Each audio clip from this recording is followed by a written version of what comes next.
Hello friends, इस video के अंदर हम क्रेडिट नोट और डेबिट नोट वाउचर की बात करेंगे कि कैसे हम क्रेडिट नोट और डेबिट नोट वाउचर्स के अंदर एंट्री डालते हैं। जैसे कि आप लोगों को पता है कि जब बिजनेस गुड्स की सेल परचेज करता है तो उसके अंदर गुड्स की परचेज रिटर्न भी होती है, सेल रिटर्न भी होती है। तो उस केस के अंदर हम in debit note credit note vouchers का यूज करते हैं और कैसे हम इनका यूज कर सकते हैं वो मैं आपको बताऊंगा। फिलहाल आपने debit note credit note vouchers में एंट्री डालने के लिए पहले इसकी एक्टिवेशन करनी है। आपने F11 प्रेस करना है अपने कीबोर्ड से और आपने अकाउंटिंग फीचर्स के अंदर जाना है और यहाँ पे आपको ये इनवॉइस के अंदर ऑप्शन मिलेगी डेबिट नोट और क्रेडिट नोट। आपने यहाँ पे ये देख सकते हो लिखा हुआ है use debit note credit note, इसको यस करना है। रिकॉर्ड क्रेडिट नोट्स इन इनवॉइस मोड, इसको भी यस करना है। Record debit note invoice mode, इसको भी यस करना है। तो आप डेबिट नोट क्रेडिट नोट की एंट्री डाल सकते हो। लेकिन एक और बात याद रखनी है, अगर आप आइटम के बेस पे भी इसकी डेबिट और क्रेडिट नोट की एंट्री डालना चाहते हो, जैसे परचेज रिटर्न, सेल रिटर्न, आप क्वांटिटी के बेस पे एंट्री डालना चाहते हो तो आपको इन्वेंट्री फीचर के अंदर भी जाना पड़ेगा। ये अकाउंटिंग फीचर में एक्टिवेट करने पर आप बिना आइटम के debit note credit note invoice में एंट्री डाल सकते हो। लेकिन अगर आप use debit note credit note का आइटम के लिए भी करना चाहते हो तो आपने ये इन्वेंट्री फीचर्स के अंदर use debit note credit note ये यस करना है और record credit note in invoice mode और record debit note in invoice mode, इसको आपने यस कर देना है। तो आप इनको यस करने के बाद ही डेबिट क्रेडिट नोट इनवॉइस में एंट्री डाल सकते हो। इसमें एंट्री डालने के लिए आपने अब अकाउंटिंग वाउचर के अंदर जाना है और यहाँ पे आपको राइट साइड के ऊपर ये क्रेडिट नोट आप देख सकते हो लिखा हुआ है, सेल के नीचे क्रेडिट नोट वाउचर है। कंट्रोल F8 प्रेस करने पर आप इसको अपनी स्क्रीन पे ला सकते हो और अगर आप इस बटन पे क्लिक करोगे तो भी आ जाएगा। उसके बाद अगर आप डेबिट नोट वाउचर लाना चाहते हो तो ये debit note voucher control F9 press करने पे आप लेके आ सकते हो। इस समय डेबिट नोट वाउचर हमारा स्क्रीन पे ओपन है और इस डेबिट नोट वाउचर में एंट्री हम तब डालते हैं जब परचेज रिटर्न होती है, यानी कि जो हमने गुड्स परचेज की हैं उनको हम किसी भी कारण से रिटर्न कर देते हैं। जैसे कि मान लीजिए आपने लोकल परचेज की है या आपने किसी दूसरी स्टेट में से परचेज की है, चाहे कंपोजिट डीलर से परचेज की है, रेगुलर से किसी से भी आपने परचेज की हो, उनको आपने अगर गुड्स रिटर्न की हैं तो हम डेबिट नोट वाउचर में डालते हैं एंट्री। और यहाँ पे सबसे पहले आपने बिल नंबर डालना है जो आपका ओरिजिनल बिल नंबर है, यानी कि हमने जब गुड्स परचेज की थी उस परचेज बिल के ऊपर जो नंबर था वो नंबर डालेंगे और उस बिल के ऊपर जो डेट थी वो डेट डालेंगे। यहाँ पे हम पार्टी नेम सेलेक्ट करेंगे जिससे हमने ये गुड्स, यानी कि जिसको हमने रिटर्न की है और जिसे हमने परचेज की थी। तो मान लेते हैं हमने ये कपिल ट्रेडिंग कंपनी को गुड्स रिटर्न की है, हमने इससे गुड्स परचेज की थी विद इन द स्टेट, मान लेते हैं हमने इससे परचेज की थी, हमारा बिजनेस भी पंजाब में है और पंजाब में ही हमने इसको रिटर्न की है। और वो रेगुलर डीलर भी हो सकता है, कंपोजिट डीलर भी और अनरजिस्टर्ड डीलर भी, जिसको हम ये गुड्स रिटर्न कर रहे हैं। तो आपने ध्यान से इसमें से सिलेक्ट करना है कि कौन सा वो डीलर है। हम मान लेते हैं वो रेगुलर डीलर है। और अगर आप आइटम के बेस पे डेबिट नोट एंट्री डाल रहे हो, यानी कि आपने आइटम्स भी डालनी है, क्वांटिटी डालनी है, तो आपने यहाँ पे राइट साइड पे ये देखिए आइटम इनवॉइस के अंदर जाना है, इस बटन के ऊपर क्लिक करना है। यानी कि जैसे ही आप आइटम इनवॉइस पे क्लिक करोगे, यहाँ पे पहले पर्टिकुलर लिखा हुआ था तो अब यहाँ पे नेम ऑफ आइटम लिखा नजर आ जाएगा। या तो आपने उस बटन पे क्लिक करना है या ऑल्ट आई प्रेस कर देना है। तो ये देखिए एक बार से फिर यहाँ पे हम डिटेल डालेंगे और उसके बाद यहाँ पे आपसे ये पूछेगा परचेज लेजर। तो जैसे ही आप नेम ऑफ आइटम के बेस पे एंट्री डालोगे तो परचेज लेजर आपका पहले लिखा नजर आएगा।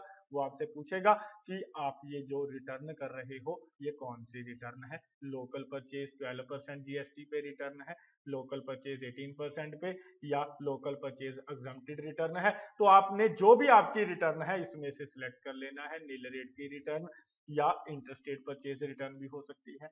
दूसरी स्टेटमेंट से आपने गुड्स रिटर्न ली हैं 12% पे या 18% पे, एग्जम्प्टेड रिटर्न ली हैं या नील रेट की परचेज की रिटर्न ली हैं, तो आपने इसमें से सिलेक्ट कर लेना है।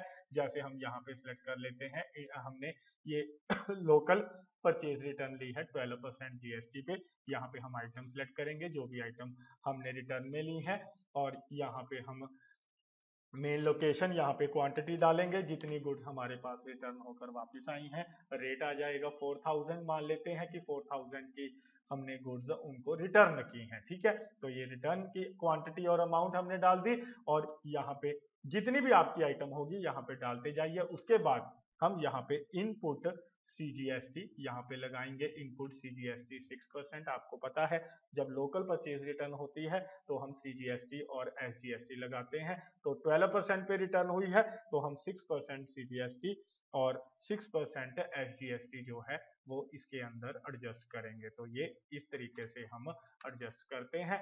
और उसके बाद यहाँ पे प्रोवाइड GST डिटेल को आपने यस करना है। जब हम डेबिट नोट उसको भेजेंगे, यानी कि जिसको हमने परचेज रिटर्न की है हम उसको डेबिट नोट भेजते हैं और वो हमें क्रेडिट नोट भेजेगा। उस क्रेडिट नोट का नंबर आपने यहाँ पे डाल देना है, और जो उस क्रेडिट नोट नंबर पे डेट है वो डेट आपने यहाँ पे डाल देनी है। और इस तरीके से उसके बाद ये जो बिल एडजस्टमेंट का विंडो ओपन होगा, यहाँ पे आपने एडजस्ट करना है परचेज बिल में से।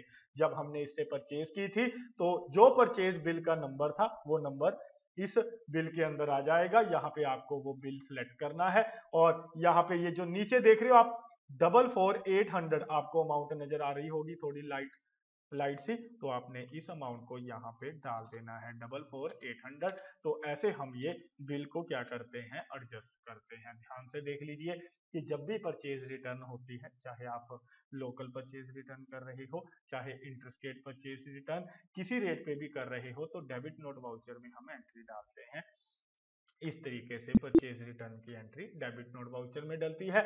ऐसे ही अगर आप सेल रिटर्न हो रही है, यानी कि हमने किसी को सेल की थी, कस्टमर्स को, रेगुलर डीलर को सेल की होगी, अनरजिस्टर्ड डीलर को या कंपोजिट को, अगर वो हमें गुड्स रिटर्न करते हैं विद इन द स्टेट या आउटसाइड द स्टेट से गुड्स वापस आई हैं, तो आपने क्रेडिट नोट वाउचर में डालनी है। यहाँ पे हम सेल बिल नंबर डालेंगे, जो हमारा ओरिजिनल सेल बिल नंबर है। उस बिल के ऊपर जो बिल की डेट होगी वो डेट डालनी है।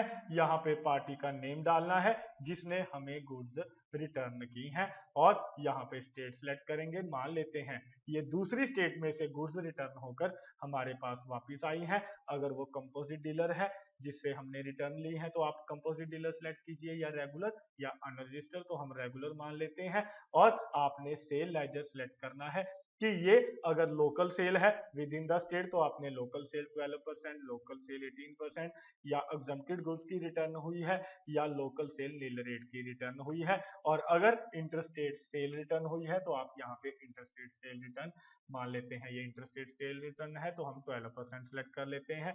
आपने आइटम सेलेक्ट करनी है, जो आइटम हमारे पास ये वापस आई है हमने आइटम सेलेक्ट कर ली है। उसके बाद आपने क्वांटिटी यहाँ पे डालनी है, कितनी क्वांटिटी हमने यहाँ पे रिटर्न ली है। तो ऐसे आपने सारी आइटम इसके अंदर डालते चले जाना है, जो जो भी आइटम हमने रिटर्न ली है। उसके बाद आपने यहाँ पे टैक्स लगाना है, आउटपुट लगाना है आपने। IGST हम चार्ज करेंगे क्योंकि सेल रिटर्न है। सेल रिटर्न के केस के अंदर हम आउटपुट IGST चार्ज करेंगे, और ये इंटरस्टेट सेल रिटर्न है। अगर ये लोकल सेल रिटर्न होती तो हम CGST SGST चार्ज करते। तो ये 12% की रिटर्न है तो हम 12% ये IGST जो है इसके अंदर चार्ज करेंगे। तो मेरे ख्याल से आपको समझ में आया, आउटपुट IGST 12%। आपको ये अकाउंट बनाने आने चाहिए आउटपुट IGST का, इंटरस्टेट सेल का। अगर नहीं आता तो आप हमारी सेल की एंट्रीज देखिए। जब हम इंटरस्टेट सेल करते हैं या लोकल सेल परचेज करते हैं तब हम ये अकाउंट कैसे ओपन करते हैं सेल परचेज के, तो वहां से आपको ये क्लियर होगा। तो मेरे ख्याल से आपको पता चला। और उसके बाद हम अपने बिल में से एडजस्ट करेंगे इतनी अमाउंट को, यानी कि 30,000 तो इतनी अमाउंट हम एडजस्ट कर लेंगे। तो इस तरीके से हम ये एंट्री को डालते हैं। तो मेरे ख्याल से आपको कहानी क्लियर है कि कैसे हम इस क्रेडिट नोट इनवॉइस के अंदर सेल रिटर्न की, चाहे लोकल सेल रिटर्न हो चाहे इंटरस्टेट रिटर्न, यानी कि दूसरी स्टेट से गुड्स हमारी स्टेट के अंदर, यानी कि हमने इंटरस्टेट सेल रिटर्न की है, तो ऐसे हम क्रेडिट नोट इनवॉइस में एंट्री डालते हैं। तो मेरे ख्याल से आपको ये कॉन्सेप्ट क्लियर हो गया होगा कि कैसे हम एंट्री डालते हैं। और इसी तरीके से अगर एक कॉन्सेप्ट और है इसका डेबिट क्रेडिट नोट का, उसको अगर आप जानना चाहते हो तो आप हमारी अगली एक वीडियो और है जो मैं आपको बता देता हूं कि कैसे हम क्रेडिट डेबिट नोट के अंदर हम अपने सेल बिल और परचेज बिल की एडजस्टमेंट एंट्री डालते हैं, एडजस्टेड एंट्री डालते हैं। अगर आप वो जानना चाहते हो कि कैसे हमारे जो बिल होते हैं, सेल बिल, कई बार हम सेल बिल के अंदर कोई गलती कर देते हैं, जैसे 20,000 की अमाउंट थी, हमने 18,000 की अमाउंट डाली है, 2,000 की अमाउंट कम डाली है। तो अगर अमाउंट का डिफरेंस होता है, यानी कि सेल बिल के अंदर कम डाल दी या ज्यादा डाल दी अमाउंट, या परचेज बिल में अमाउंट ज्यादा डाल दी या कम डाल दी, तो हमें अमाउंट को कंप्लीट करने के लिए डेबिट नोट और क्रेडिट नोट वाउचर के अंदर एंट्रीज को डालना पड़ता है। लेकिन उसकी अगर आप पूरी एडजस्टमेंट देखना चाहते हो कैसे एडजस्टमेंट होगी, क्योंकि सेल बिल परचेज बिल एक ही ओरिजिनल इशू होता है। अगर उस सेल बिल में कोई गड़बड़ हो गई है अमाउंट की, परचेज बिल में, सेल बिल में, उसके लिए एडजस्ट करने के लिए हमें क्रेडिट डेबिट नोट इशू करने पड़ते हैं। उसके लिए आपको हमारी ये सेल बिल और परचेज बिल एडजस्टमेंट की आपको वीडियो सुननी पड़ेगी।